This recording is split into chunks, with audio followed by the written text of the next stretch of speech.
When you picture Tudor England, what do you see?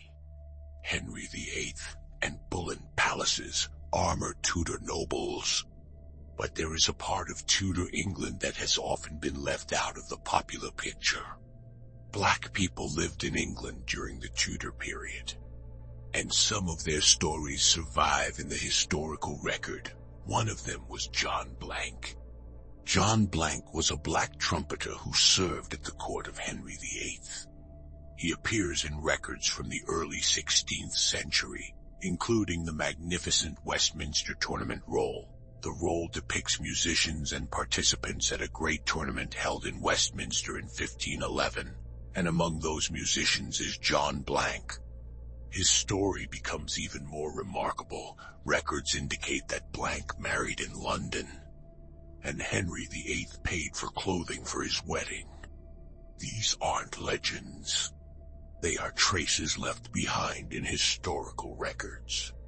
But John Blanke was not the only black person in Tudor England.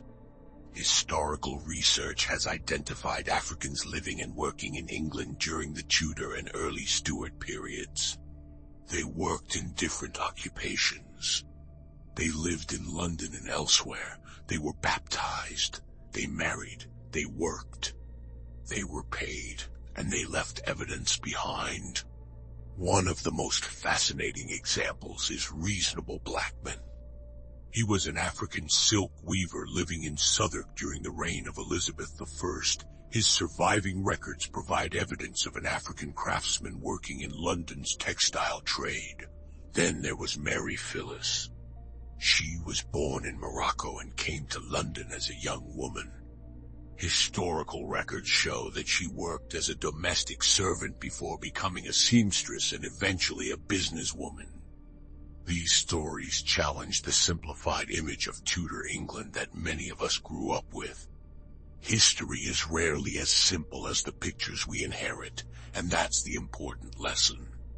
The presence of black people in Tudor England isn't a modern invention. It isn't a recent addition to the historical record. Their lives are documented in records created hundreds of years ago.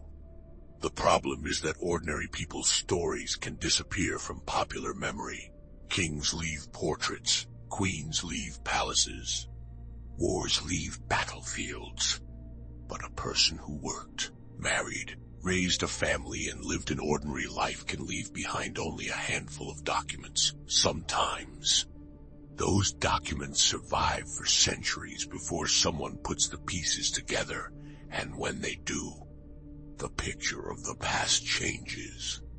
Tudor England wasn't simply kings, queens, and castles. It was millions of individual lives, some famous, many forgotten. And among them were black Tudors whose stories are now helping historians build a more complete picture of England's past. This is Echoes of England. Not the history we were told, but the history that was there, waiting to be remembered.